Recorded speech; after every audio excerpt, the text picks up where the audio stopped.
El motor del Audi A8 ronroneaba con una suavidad obscena, un sonido que apenas se filtraba en la cabina insonorizada. Afuera, el caos de la ciudad a las 8 de la noche era una pintura impresionista de luces de neón y claxones lejanos. Adentro, solo existía el cuero nappa, el aroma a coche nuevo que aún se negaba a desaparecer y las notas melancólicas de un piano de Chopin que flotaban desde el sistema de sonido Banio-Lufsen. Acababa de cerrar un acuerdo de logística con una corporación alemana que pondría a mi empresa, Optimizada Logística, en el mapa internacional. Un acuerdo de 7 cifras. Debería sentir euforia, una explosión de adrenalina y orgullo. Pero lo único que sentía era un cansancio profundo, un peso que no tenía nada que ver con las 16 horas de negociaciones. Era el peso de saber a dónde me dirigía.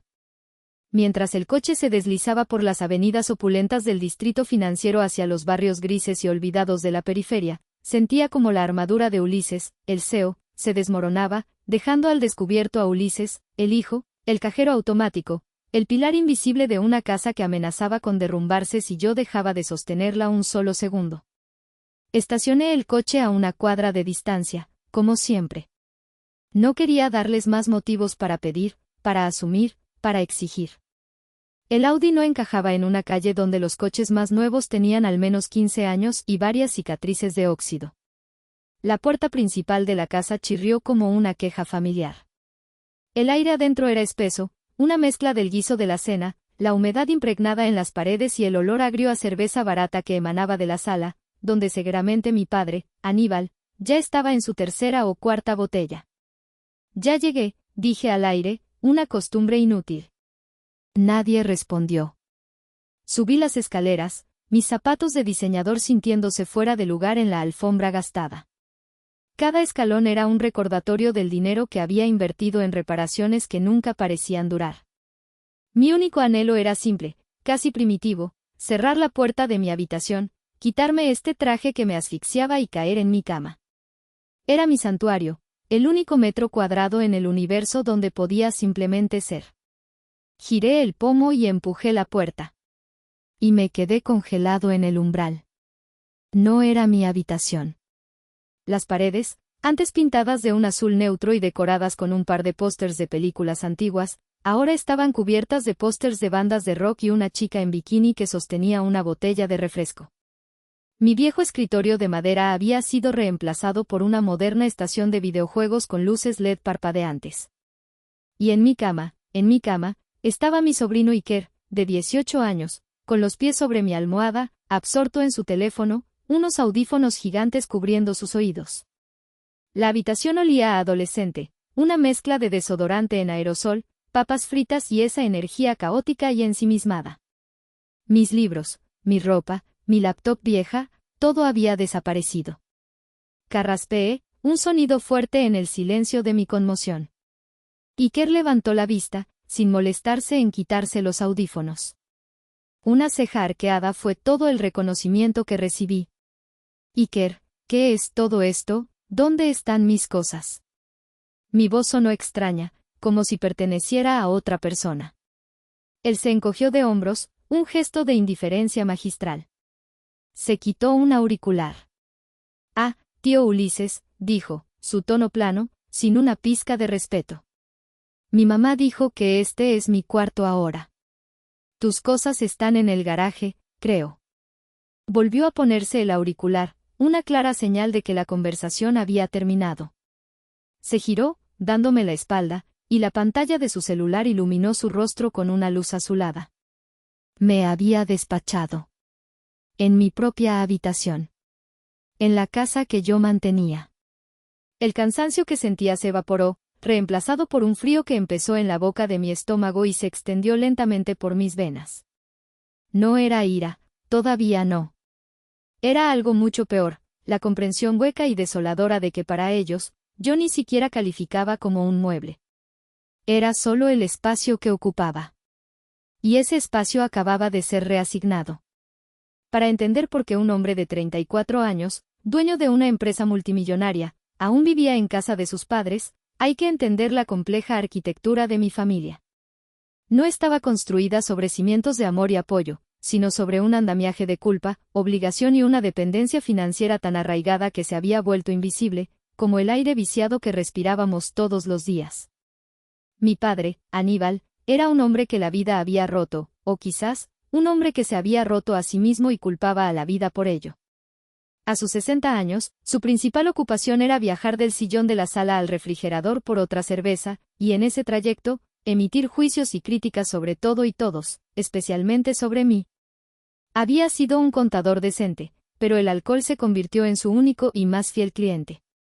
Cuando perdió su último trabajo hace más de una década, una parte de él murió, y la que quedó se dedicaba a amargar la existencia de los demás. Mi madre, Noemí, era la mártir silenciosa. A sus 58, su amor se manifestaba en forma de trabajo doméstico incesante y suspiros profundos. Cocinaba, limpiaba, lavaba, y cada tarea era un ladrillo más en el muro de su santidad autoimpuesta. Su arma no era el grito, sino el silencio decepcionado. Podía controlar una habitación entera con solo fruncir los labios y negar con la cabeza, un gesto que gritaba, «Mira todo lo que sacrifico por esta familia, y así me pagan». Era la facilitadora principal de la disfunción, una experta en ignorar los problemas mientras pulía la superficie hasta dejarla brillante. Y luego estaba mi hermana, Samara. Con 38 años, vivía en un estado de adolescencia perpetua. Era una madre soltera que había convertido la victimización en una forma de arte. Había tenido una serie de trabajos mediocres y relaciones fallidas, y de cada una salía con una nueva historia sobre cómo el mundo estaba conspirando en su contra. Su pereza era legendaria, pero la disfrazaba de ansiedad o sensibilidad artística. Su único proyecto exitoso en la vida era su hijo, Iker. Iker era su obra maestra, un monumento andante al egoísmo y el derecho adquirido. Criado bajo la doctrina de que era un príncipe destinado a la grandeza, nunca se le había exigido nada. Para mi madre y Samara, Iker no podía hacer nada mal. Si reprobaba una materia, era culpa del maestro. Si era grosero, es que estaba estresado. Era el centro de su universo, y yo era el planeta anónimo y distante cuya única función era proporcionar la gravedad, el dinero, para que su órbita se mantuviera estable. Mi rol en este ecosistema era simple, yo era el proveedor. El fantasma financiero. El cheque que llegaba puntualmente el primero de cada mes. Mi éxito, el cual ellos desconocían en su verdadera magnitud, solo les importaba en la medida en que se traducía en el pago de las cuentas, la despensa llena y los caprichos de Samara e Iker satisfechos. Aún recuerdo la semana pasada. Llegué a casa con un pastel de una pastelería fina, de esos que cuestan un ojo de la cara. Era para celebrar silenciosamente que habíamos conseguido la cuenta de una cadena de supermercados importante. Un pequeño lujo para mí. Lo puse en la mesa del comedor. Compré pastel, anuncié. Noemí salió de la cocina, secándose las manos en el delantal. Vio el logo de la pastelería y sus labios se apretaron. ¿Y cuánto te costó esta gracia, Ulises? Sabes que tenemos que cuidar el dinero. Solo es un detalle, mamá, respondí, ya cansado. Samara apareció, atraída por la palabra pastel. ¿De qué es?, preguntó, abriendo la caja. Ah, de chocolate. A Iker le encanta. Cuando llegó la hora del postre, mi madre cortó el pastel. La primera rebanada, la más grande y con más betún, fue a parar al plato de Iker. Para mi rey, que coma bien, que está en crecimiento, dijo, sonriéndole con adoración. La segunda fue para Samara. La tercera, más modesta, para mi padre. La cuarta para ella.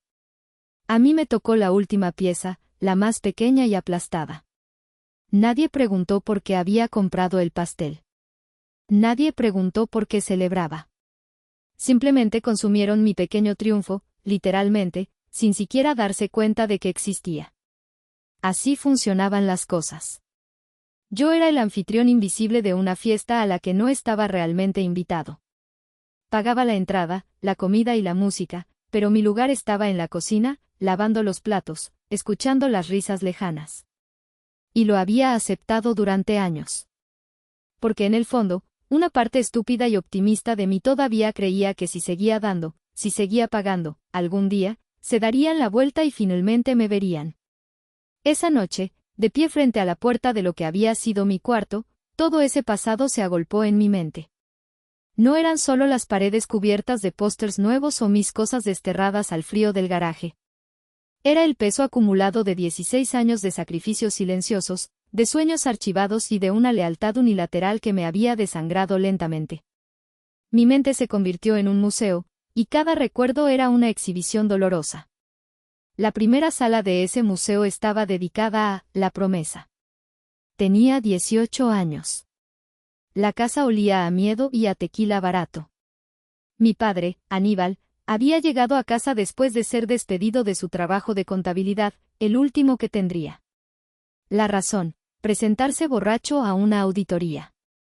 El sonido de un jarrón de porcelana, herencia de mi abuela, rompiéndose contra la pared me hizo salir de mi habitación. Aníbal gritaba, culpando a su jefe, al gobierno, a mi madre, a la mala suerte. Mi madre, Noemí, estaba acurrucada en un rincón de la cocina, llorando en silencio, una experta en hacerse pequeña e invisible. Yo me interpuse entre ellos. Era un muchacho flaco, pero la desesperación me dio una autoridad que no sabía que poseía. Ya basta, papá. Vete a dormir. Me miró con los ojos inyectados en sangre, una mezcla de rabia y autocompasión. Por un momento pensé que me golpearía, pero en su lugar, se derrumbó en una silla y sollozó como un niño.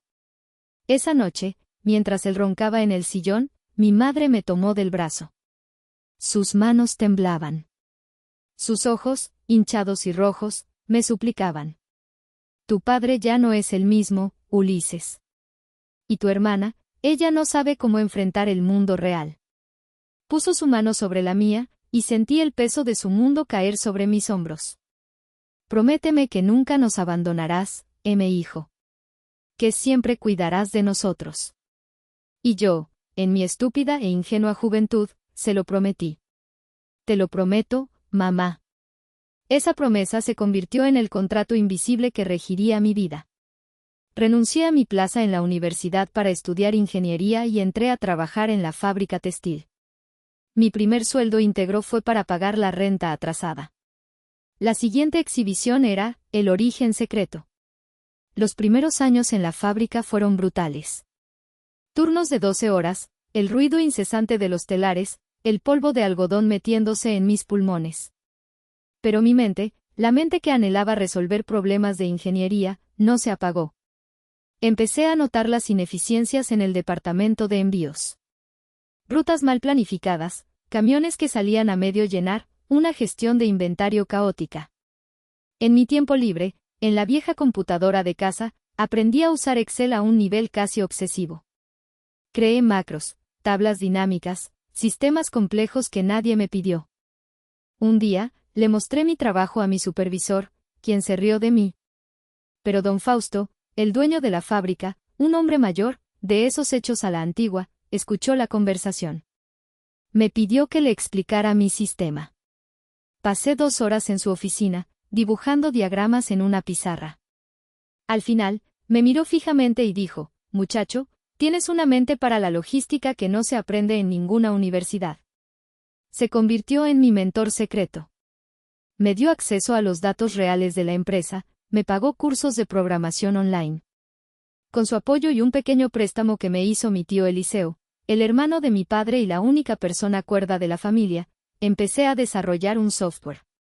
Un programa que no solo optimizaba rutas, sino que predecía la demanda y gestionaba el inventario en tiempo real. Lo llamé Optimizada Logística. Durante 5 años, trabajé en 2 frentes, de día en la fábrica, y de noche, construyendo mi empresa en un pequeño cuarto alquilado. Cuando finalmente renuncié a la fábrica, fue porque don Fausto se convirtió en mi primer gran cliente. A mi familia le dije que me habían ascendido a gerente de logística, en otra compañía. La mentira era más fácil que la verdad. No quería que vieran mi éxito como un botín, sino que me valoraran a mí. ¡Qué iluso! La última y más dolorosa exhibición era el sacrificio mayor. Hace 3 años, la crisis económica golpeó duro. La pensión de mi padre era una miseria y mis contribuciones, aunque constantes, apenas alcanzaban. El banco, con el que mis padres habían rehipotecado la casa años atrás para pagar una de las muchas emergencias de Samara, llamó para dar el aviso final: o pagaban el total de la deuda restante, casi 1 millón de pesos, o ejecutarían la hipoteca en 30 días. La noche que mis padres me dieron la noticia, el pánico en sus rostros era genuino. Por primera vez, entendieron que estaban al borde del abismo. Mi empresa ya era rentable. Acababa de cerrar mi primer contrato de 6 cifras. Podría haberlos dejado caer. Podría haberles dicho que era su problema.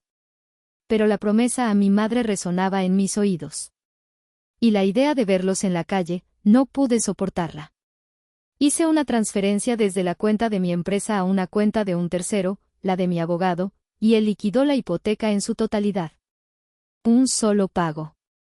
A mis padres les conté una historia elaborada, que había hablado con un viejo amigo en el banco, que había usado mis habilidades de negociación para conseguirles una reestructuración milagrosa, un plan de pagos a largo plazo con intereses bajísimos. Ellos me creyeron. Me dieron una palmada en la espalda, dijeron: buen trabajo, hijo, y siguieron con sus vidas. Nunca preguntaron los detalles. Nunca entendieron la magnitud de lo que había hecho. Yo no solo había salvado la casa. La había comprado. Y ellos, en su bendita ignorancia, me trataban como a un inquilino molesto en una propiedad que, en esencia, era mía. Y ahora, me estaban echando de esa misma casa.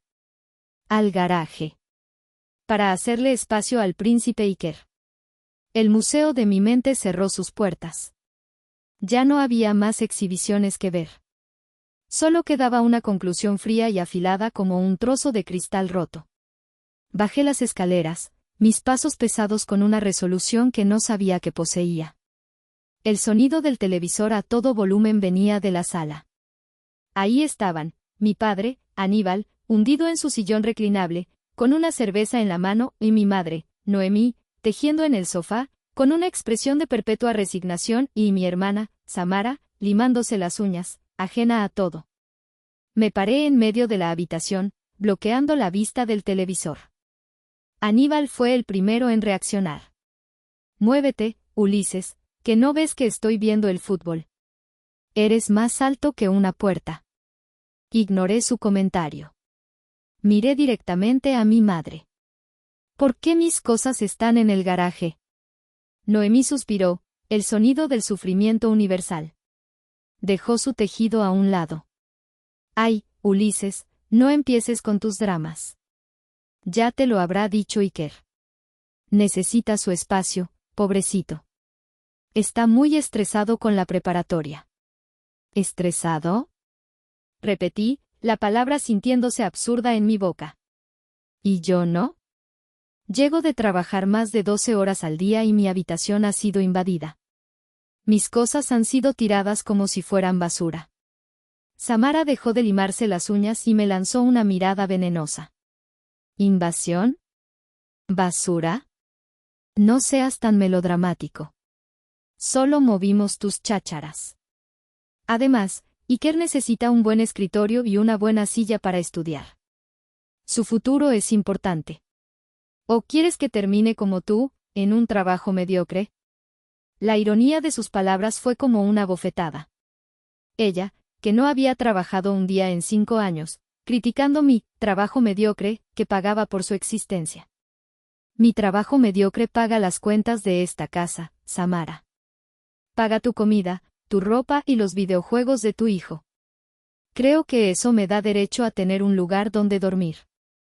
Fue entonces cuando mi padre decidió intervenir.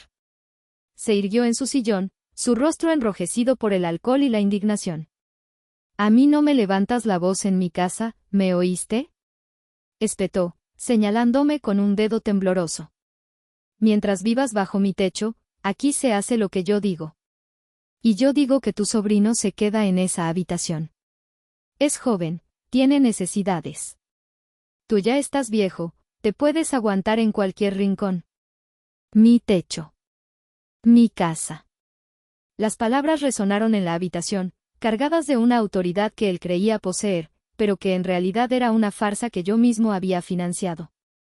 Me miraron los tres, un frente unido de egoísmo y derecho adquirido.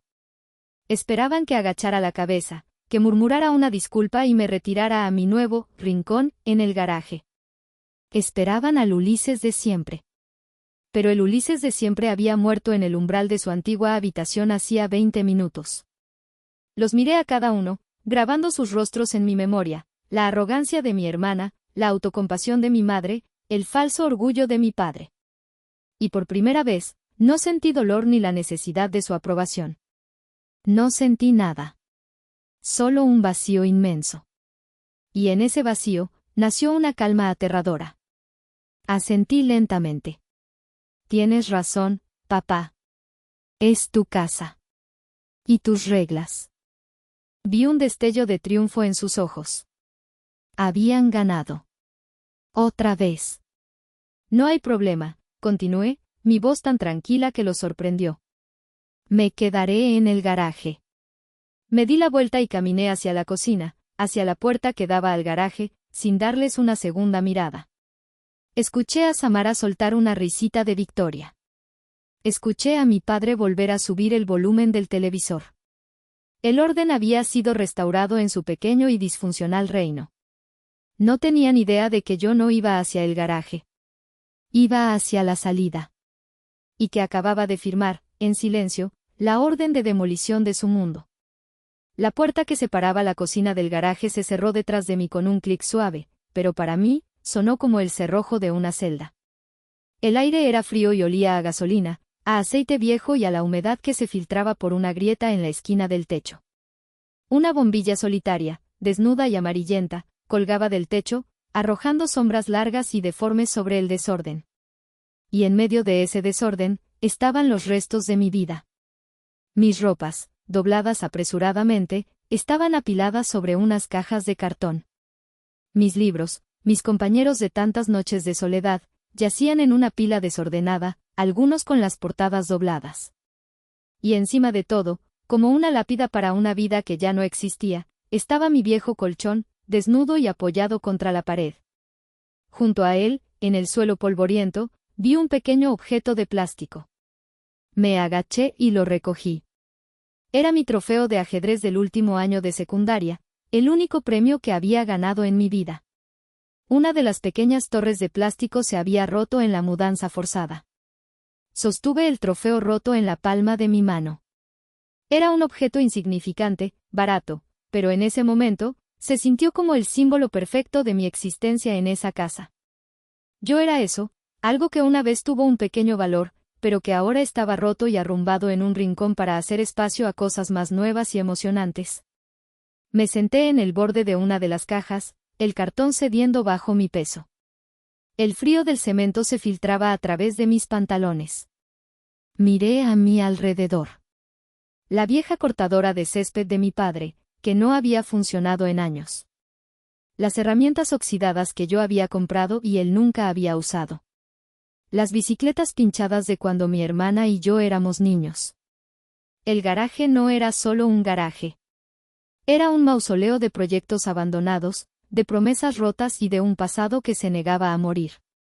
Y ahora, yo era parte de la colección. Fue en ese silencio frío, interrumpido solo por el zumbido de la bombilla y el eco lejano del partido de fútbol en la sala, que la epifanía me golpeó.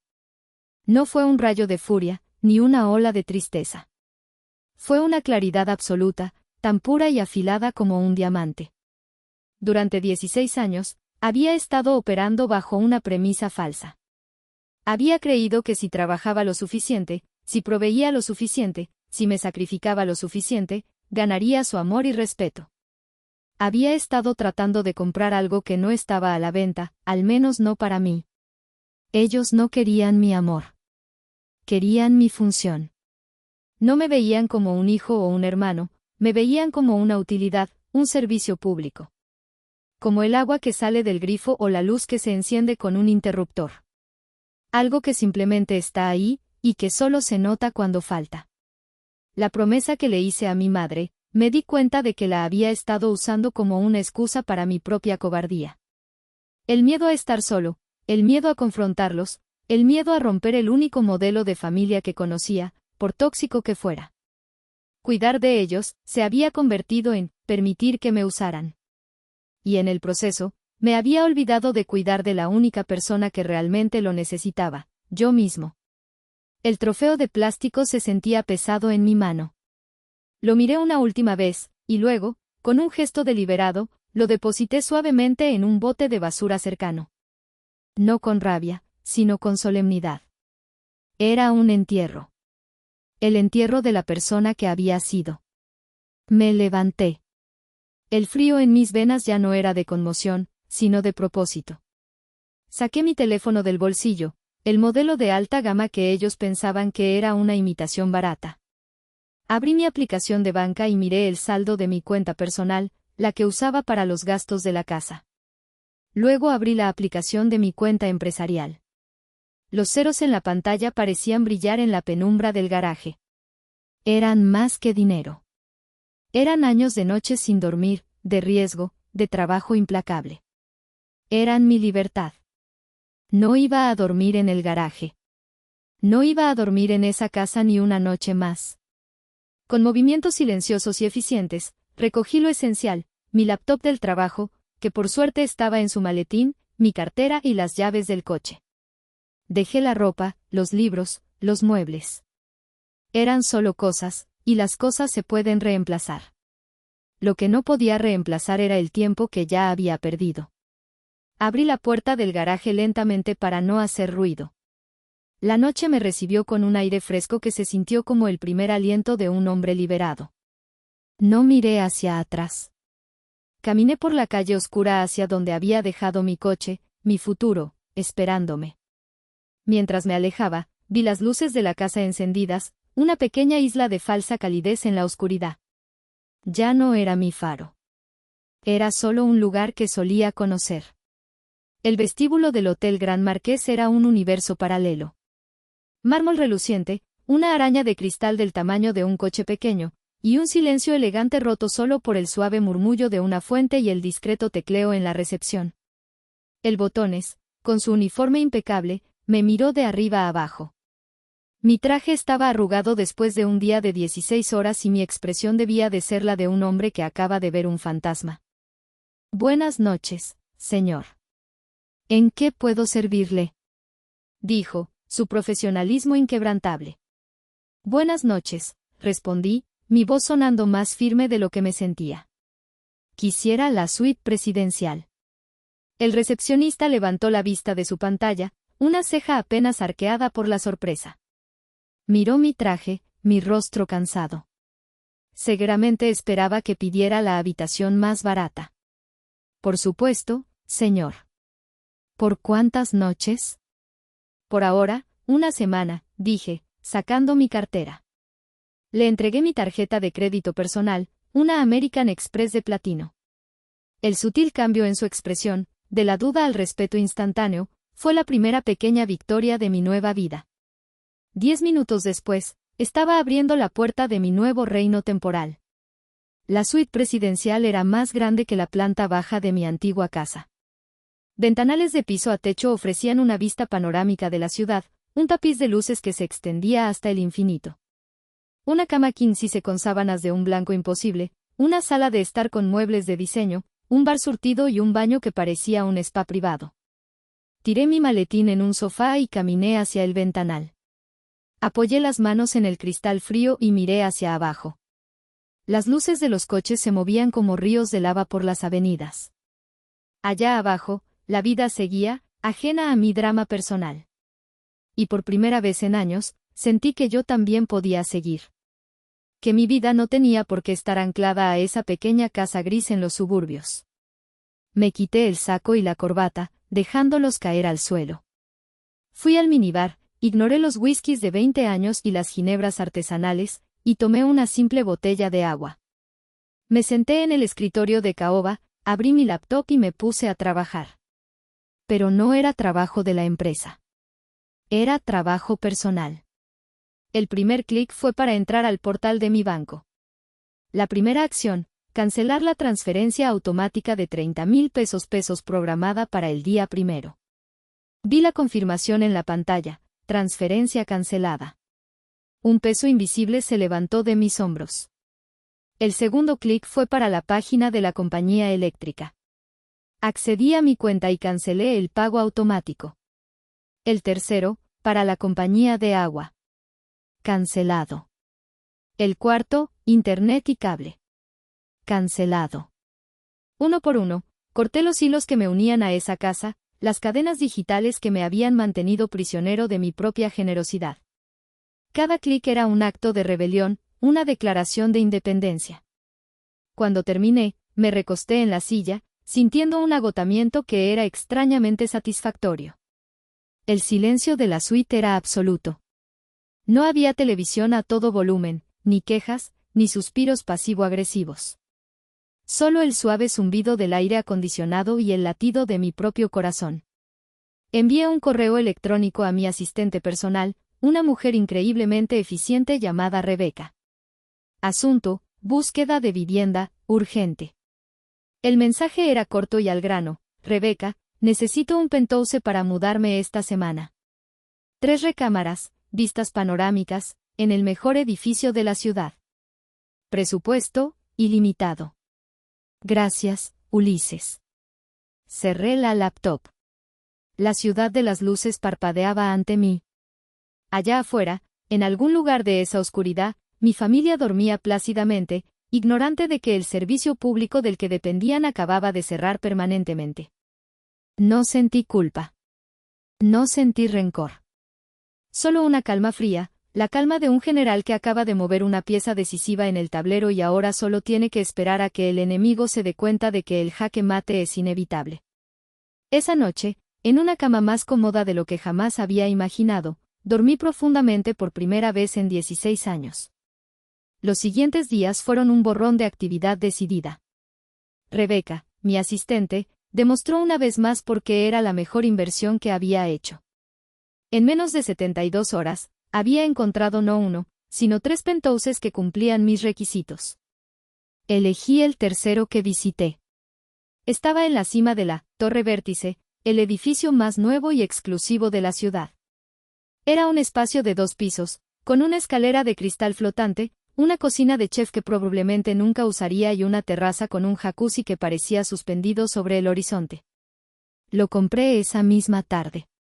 Mientras los decoradores de interiores trabajaban a una velocidad vertiginosa para amueblar el espacio según mis gustos minimalistas, yo me sumergí en el trabajo como nunca antes.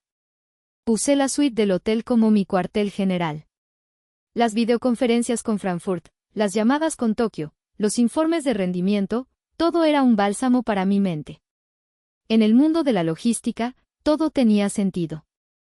Cada problema tenía una solución lógica. Las variables eran cuantificables, los resultados predecibles. Era un universo ordenado, predecible y justo, el antídoto perfecto para el caos ilógico de mi vida familiar. Una tarde, don Fausto, mi antiguo jefe y ahora uno de mis clientes más importantes, me llamó para felicitarme por el contrato con los alemanes. Siempre supe que tenías madera, Ulises, dijo su voz rasposa a través del teléfono. Tienes una mente que ve el sistema completo, no solo las piezas. Pero te noto diferente. Más ligero. Don Fausto era más que un mentor y era la figura paterna que Aníbal nunca pudo ser. Por primera vez, le conté todo. No la versión editada, sino la historia completa, la promesa, los sacrificios, el cuarto, el garaje. Escuchó en silencio, sin interrumpir. Cuando terminé, hubo una larga pausa. Hijo, dijo finalmente, y la palabra sonó natural, no forzada. Un hombre que no se respeta a sí mismo no puede esperar que otros lo respeten. Construiste un imperio desde la nada mientras ellos te trataban como al chico de los recados. Ya era hora de que empezaras a vivir en él. Lo que hiciste no es crueldad, es supervivencia. Sus palabras fueron como un permiso, una validación que no sabía que necesitaba. Colgué el teléfono sintiéndome más fuerte, más seguro de mi decisión.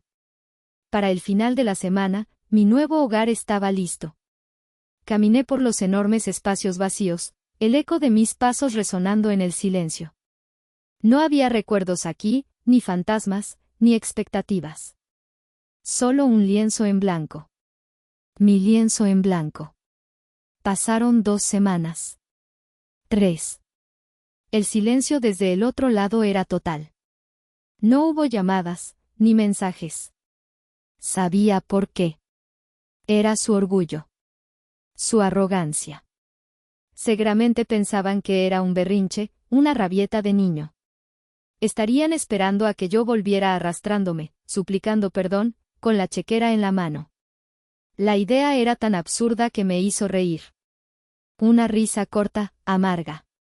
No sabían que el Ulises que esperaban ya no existía.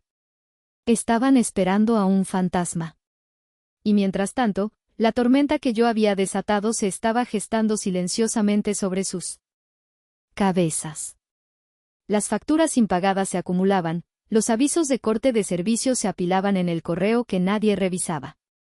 La cuenta regresiva había comenzado, y ellos ni siquiera oían el tic-tac del reloj. Yo, por mi parte, estaba demasiado ocupado construyendo mi nueva vida como para prestar atención. O eso intentaba decirme a mí mismo. El primer día del mes siguiente fue un martes. Yo estaba en una reunión con mi equipo de desarrollo, discutiendo la implementación de una nueva interfaz de seguimiento para un cliente en Singapur. Mi teléfono, siempre en silencio durante las reuniones, empezó a vibrar sobre la mesa de conferencias. Una y otra vez. Una vibración frenética, insistente. Ignoré las primeras 5 llamadas. A la sexta, con una disculpa a mi equipo, miré la pantalla. Mamá. Mi corazón dio un vuelco, una reacción traicionera y automática que odié. Dudé un segundo. Luego, la curiosidad, o quizás un último vestigio de esa antigua obligación, me venció. Salí de la sala y contesté. Bueno. No hubo un hola, ni un ¿cómo estás? Solo un torrente de histeria. Ulises. ¿Dónde diablos estás? El grito de mi madre, Noemí, era tan agudo que tuve que apartar el teléfono de mi oído. Nos cortaron la luz. Y el agua. La casa está a oscuras. ¿Qué fue lo que hiciste? Noté el ¿qué hiciste? No el ¿qué pasó? La culpa, como siempre, era mía por defecto. Tomé una respiración profunda, anclándome en la alfombra afelpada del pasillo de mi oficina, en la realidad de mi nueva vida. Yo no hice nada, mamá, respondí, mi voz deliberadamente tranquila, casi aburrida. Supongo que se les olvidó pagar las cuentas. ¿Pagar las cuentas? Pero si eso lo haces tú. Siempre lo has hecho tú. Su voz estaba al borde de las lágrimas, pero no eran lágrimas de tristeza, sino de frustración, de una princesa a la que de repente le informan que el reino está en bancarrota. Exacto. Hacía, dije, enfatizando el tiempo pasado. Ya no. Les sugerí hace un mes que buscaran un trabajo. Supongo que no me tomaron en serio. Hubo un silencio atónito al otro lado de la línea. Podía casi oír los engranajes de su mente tratando de procesar esta nueva realidad. Luego, escuché un forcejeo y la voz de mi padre, Aníbal, ebria y furiosa, estalló en el auricular. Escúchame bien, pedazo de malagradecido. Más te vale que vengas ahora mismo y arregles este desastre o te juro que... ¿Oh qué, papá? Le interrumpí, el frío en mi voz cortando su amenaza. ¿Me vas a correr de tu casa? ¿Me vas a mandar al garaje? Ah, no, espera. Ya lo hiciste. Y yo me fui. Así que, ¿qué más te queda? Otro silencio. Esta vez, uno cargado de una rabia impotente. Podía imaginarlo, con el rostro congestionado, buscando una amenaza, una palanca de control, y dándose cuenta de que ya no tenía ninguna. Esto no se va a quedar así, Ulises, masculló finalmente. Tienes toda la razón, repliqué. No se va a quedar así. Va a empeorar. Adiós, papá. Colgué antes de que pudiera responder. Mi mano temblaba ligeramente, pero no era por miedo. Era la adrenalina. Me apoyé en la pared, cerrando los ojos por un momento. La puerta de la sala de juntas se abrió y Rebeca asomó la cabeza. «¿Señor Ulises? ¿Todo bien?» La miré, y una sonrisa genuina se formó en mi rostro. «Todo perfecto, Rebeca. Mejor que nunca. Volvamos al trabajo». Mientras caminaba de regreso a la sala, mi teléfono volvió a vibrar. Un mensaje de Samara: «Eres un monstruo. Nos estás matando de hambre». Lo leí, borré el mensaje y bloqueé su número. Luego el de mi padre. Y finalmente, el de mi madre. El silencio que siguió fue glorioso. Era el sonido de mis cadenas rompiéndose, una por una. Si te está gustando esta historia y quieres mostrar tu apoyo, por favor, dale un me gusta a este video, suscríbete al canal si aún no lo has hecho, y déjame un comentario diciéndome desde qué ciudad me estás escuchando. Cada comentario y cada suscripción ayudan a que estas historias lleguen a más personas. Muchas gracias por tu increíble apoyo. Continuemos. Los días siguientes se convirtieron en un asedio telefónico desde números desconocidos. Eran ellos, por supuesto. Samara, alternando entre súplicas llorosas y amenazas llenas de insultos. Aníbal, dejando mensajes de voz incoherentes y cargados de un rencor etílico. Noemí, intentando la táctica de la culpa, con mensajes que hablaban de su corazón roto, y de cómo un hijo no le hace esto a su madre. Borré cada mensaje, bloqueé cada número. Me estaba volviendo muy bueno en construir muros. Una noche, sonó el teléfono de mi casa, el número privado que solo unas pocas personas tenían. Era mi tío Eliseo. «Ulises, sobrino. ¿Cómo estás?» Su voz era siempre un remanso de calma y sentido común. «Bien, tío. Ocupado. ¿Y tú?» «Bien, bien. Oye, te llamo por algo delicado. Tu tía Leticia me llamó. Ya sabes cómo es, el noticiero del barrio. Me contó que Aníbal y Noemí andan pidiendo dinero prestado a todo el mundo. Dicen que estás pasando por una mala racha, y que por eso no los puedes ayudar». Me reí, un sonido sin alegría. ¿Una mala racha? Sí, claro. Lo supuse. Escucha, Ulises, no me voy a meter en tus decisiones. Tienes tus razones y te conozco lo suficiente para saber que no harías algo así a la ligera. Pero hay algo que creo que debes saber. Hizo una pausa. Me encontré a Ramiro, el exmarido de tu hermana, el padre de Iker. Estuvimos platicando, y me contó la verdadera razón por la que Iker se fue a vivir con ustedes. No fue porque necesitara un cambio de ambiente. Ramiro lo echó de su casa. Lo cachó robándole dinero de la cartera a su nueva esposa para comprarse no sé qué videojuego. Samara te mintió. Les mintió a todos para cubrir a su príncipe. La noticia no me sorprendió, pero sí añadió una nueva capa de asco a todo el asunto. No solo eran egoístas y aprovechados. Eran deshonestos. Estaban protegiendo a un ladrón. Gracias por decírmelo, tío.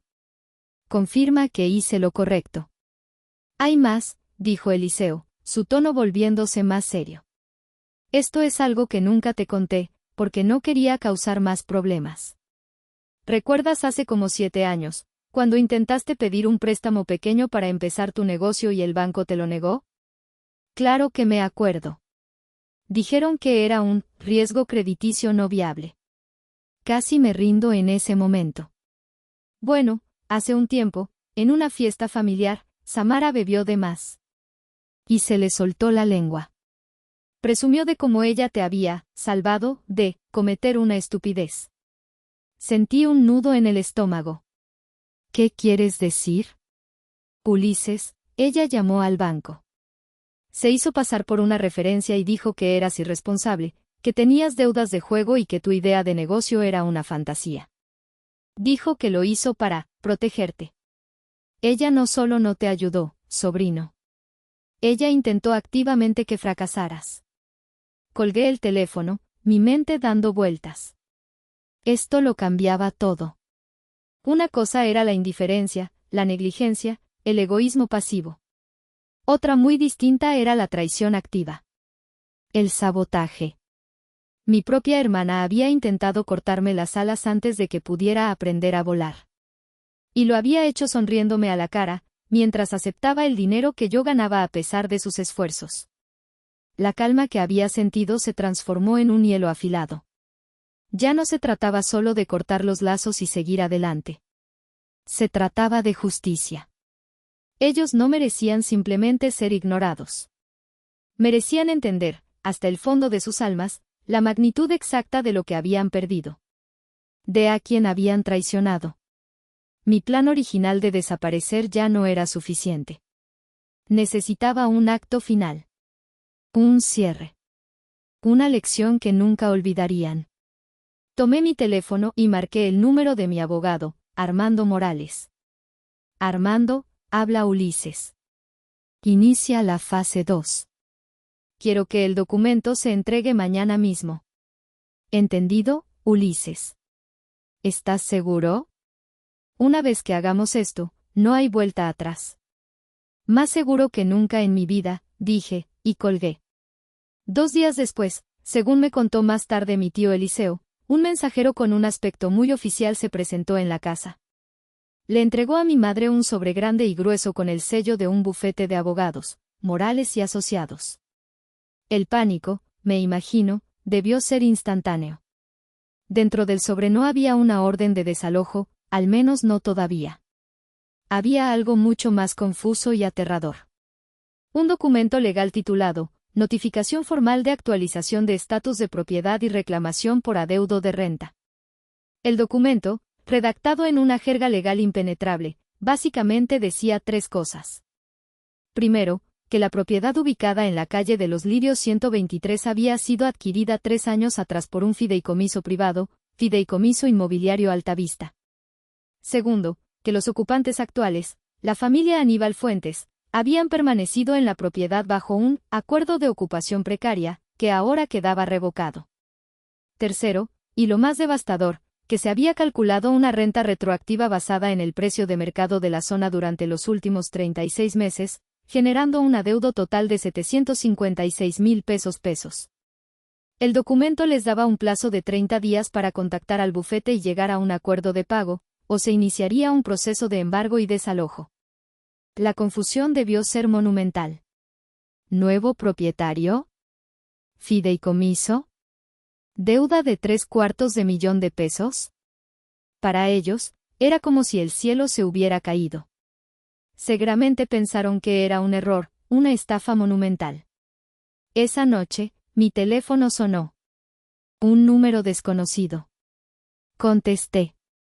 Era Samara, su voz un susurro aterrorizado. Ulises, tienes que ayudarnos. Nos llegó una carta. Unos abogados locos dicen que debemos una fortuna, que la casa no es de mis papás. Es un error, ¿verdad? ¿Es por las cuentas que no pagaste, esto lo causaste tú? Disfruté de su pánico, de su desesperada necesidad de culparme para no enfrentar la realidad. No tengo idea de qué me hablas, Samara. Suena a un problema serio. Deberían hablar con un abogado. No tenemos dinero para un abogado. Chilló. Tú tienes que arreglarlo. Es tu culpa. No, Samara. No es mi culpa. Y no voy a arreglarlo. Pero haré algo. Reunámonos. Todos. Mañana al mediodía. Pasaré por ustedes. Y aclararemos las cosas de una vez por todas. Colgué antes de que pudiera responder. La trampa estaba puesta. Estaban asustados, desesperados y completamente ciegos a la verdad. Caminaban directamente hacia la boca del lobo, convencidos de que iban a una negociación donde yo sería, una vez más, su salvador. El sol del mediodía era implacable cuando giré en la esquina de su calle. Los vi desde lejos, un pequeño grupo patético esperando en la banqueta. Aníbal, con una camisa que le quedaba pequeña y una expresión de desafío mal disimulado. Noemí, con su eterno suéter a pesar del calor, retorciéndose las manos. Y Samara, tratando de aparentar una dignidad que no poseía, mientras Iker a su lado pateaba una piedra con aburrimiento. Detuve el Mercedes-Benz S-Class, un coche que había comprado la semana anterior, justo frente a ellos. El brillo metálico del coche bajo el sol era casi un insulto en esa calle de asfalto cuarteado y fachadas descoloridas. El silencio que se produjo fue denso. Vieron el coche, luego me vieron a mí al volante, y sus cerebros simplemente no pudieron conectar los puntos. La confusión en sus rostros era una delicia. Pulsé un botón y las puertas se desbloquearon con un suave clic. «Suban», dije, mi voz amplificada por el silencio. Dudaron un momento, mirándose entre ellos. Luego, como autómatas, abrieron las puertas y se deslizaron en el interior. El olor a cuero nuevo y madera pulida los envolvió. Samara pasó la mano por el asiento como si estuviera tocando una reliquia. Iker miraba la pantalla táctil del tablero con los ojos abiertos como platos. Inicié la marcha sin decir una palabra. Puse música clásica, un concierto de violín de Vivaldi, a un volumen bajo. La tensión en el coche era casi palpable. «Bonito coche, Ulises», dijo Samara, intentando romper el hielo con una mezcla de envidia y adulación forzada. «¿Te lo presta la empresa?» No respondí. Mantuve la vista fija en el camino. «¿A dónde vamos?», preguntó Aníbal, su voz con un tono áspero de autoridad menguante. «A la reunión», fue mi única respuesta. Conduje fuera de su barrio, dejando atrás el gris y entrando en el vibrante corazón financiero de la ciudad. Los edificios de oficinas de cristal y acero se alzaban a nuestro alrededor como gigantes silenciosos. La expresión de mi familia pasó de la confusión a la intimidación. Este no era su mundo. Finalmente, me detuve frente a la torre vértice.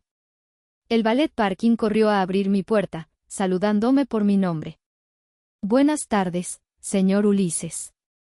La mandíbula de Aníbal pareció desencajarse. «Vamos», dije, guiándolos hacia el vestíbulo. El interior era aún más imponente. Mármol blanco, arte moderno en las paredes y un aire de poder silencioso. Los llevé a un ascensor privado en la parte trasera. Introduje mi tarjeta de acceso y pulsé el botón del último piso, PH. «¿Qué es este lugar?», susurró Noemí, aferrándose al brazo de Samara. El ascensor subió en un silencio vertiginoso. Las puertas se abrieron directamente a un espacio que les robó el aliento. Mi penthouse. La luz inundaba la sala de estar de doble altura a través de ventanales que ofrecían una vista de 180 grados de toda la ciudad. Los muebles eran minimalistas y caros.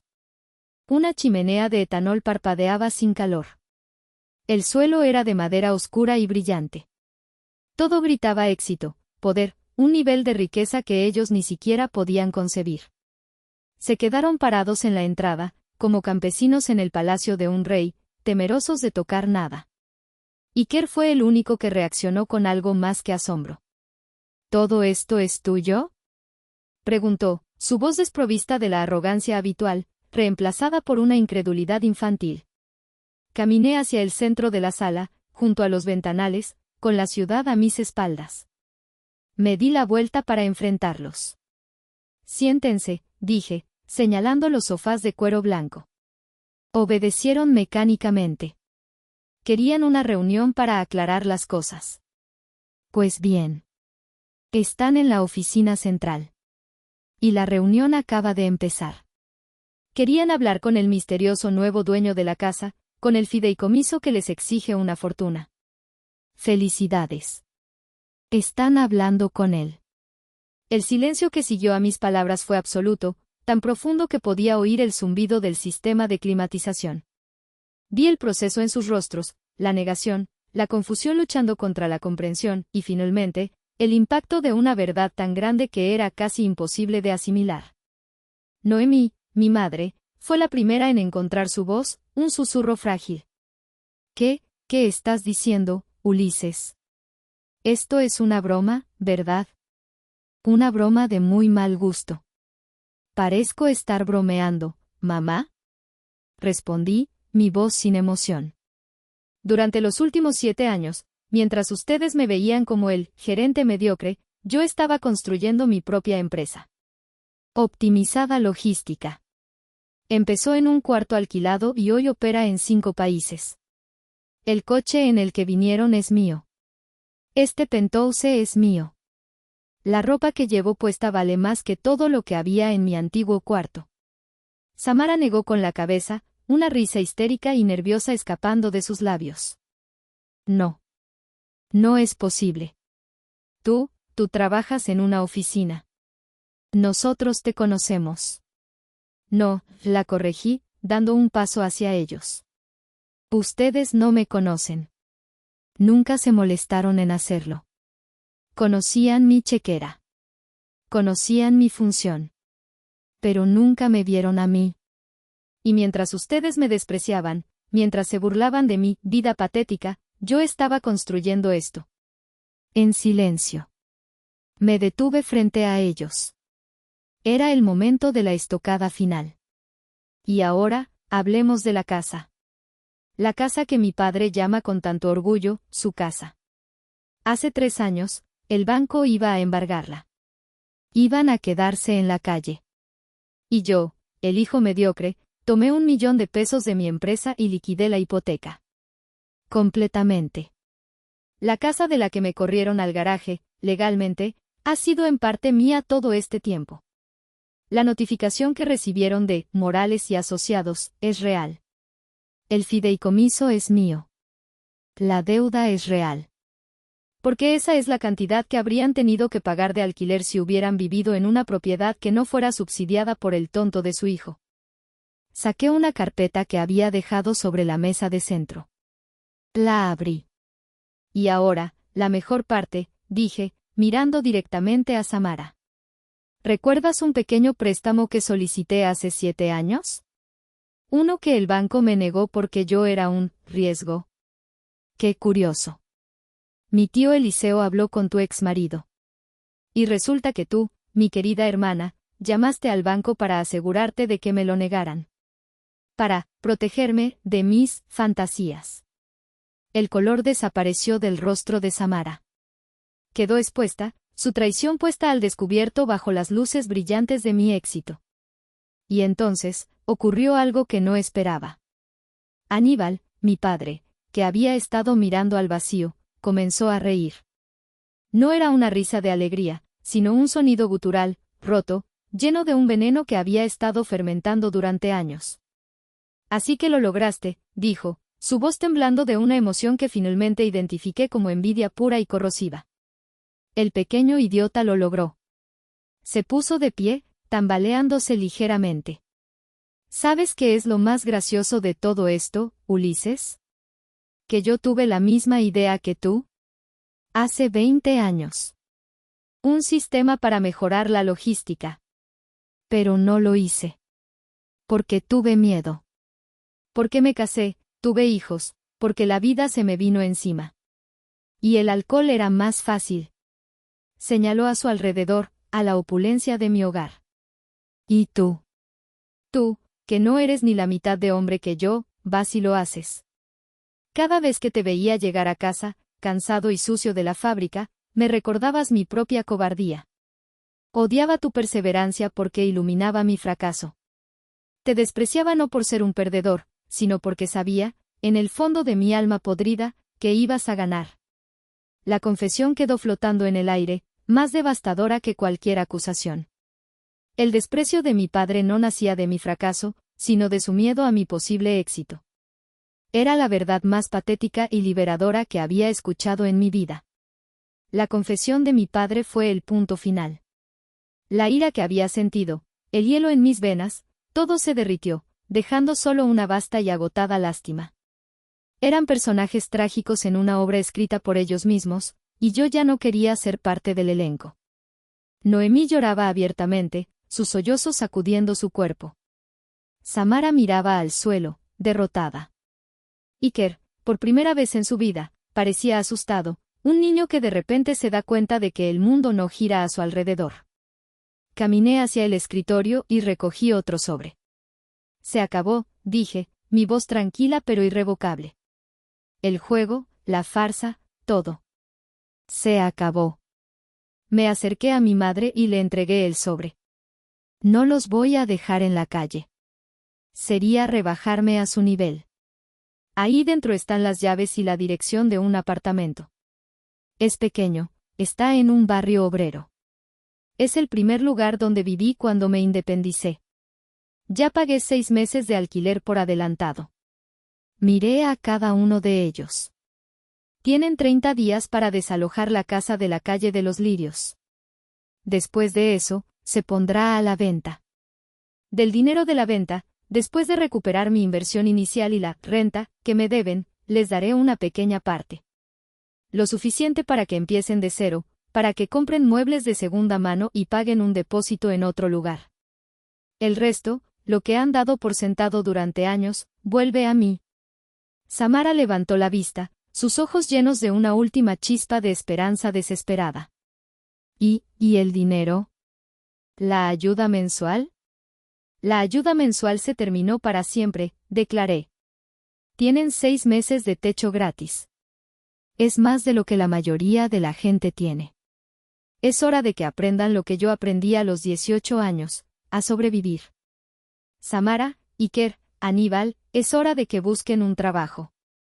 Me dirigí hacia la puerta del ascensor y pulsé el botón. Mi chofer los está esperando abajo para llevarlos de vuelta. Les sugiero que empiecen a empacar. No quiero volver a verlos. Nuestra relación, tal y como la conocíamos, ha terminado. Ya no soy su hijo ni su hermano. Soy simplemente el dueño de su antigua casa.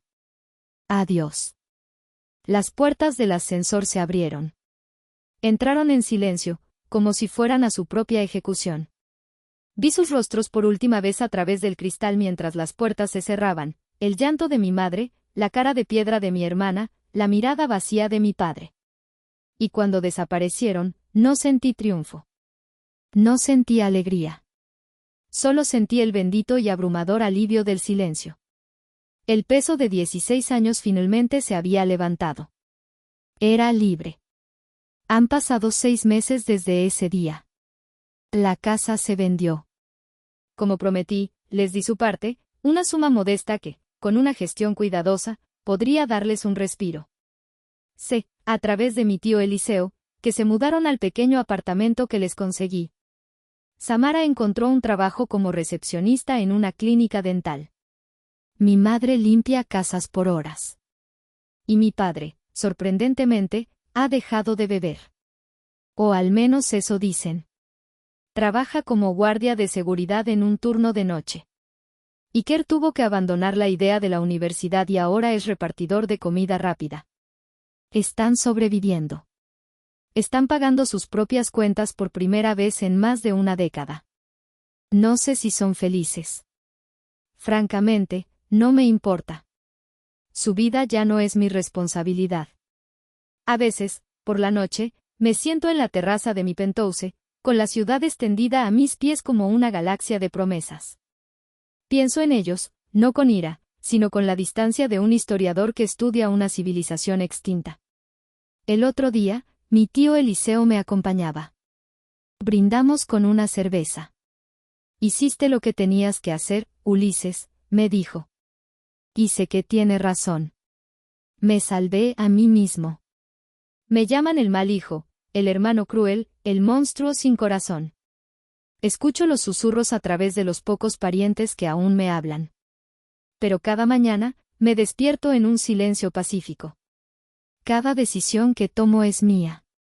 Cada peso que gano es el resultado de mi esfuerzo, no el subsidio de la comodidad de otros. Pagué un precio muy alto por mi libertad, el precio de mi familia. Pero ahora que la tengo, sé que valió la pena cada centavo. Y ahora les pregunto a ustedes, los que han escuchado mi historia. Ellos dicen que soy un hijo desalmado, un monstruo egoísta. Pero a veces, para salvar tu propia vida, tienes que amputar la parte que te está envenenando, incluso si esa parte es tu propia sangre. Díganme ustedes, ¿qué creen? ¿Fui el villano en esta historia?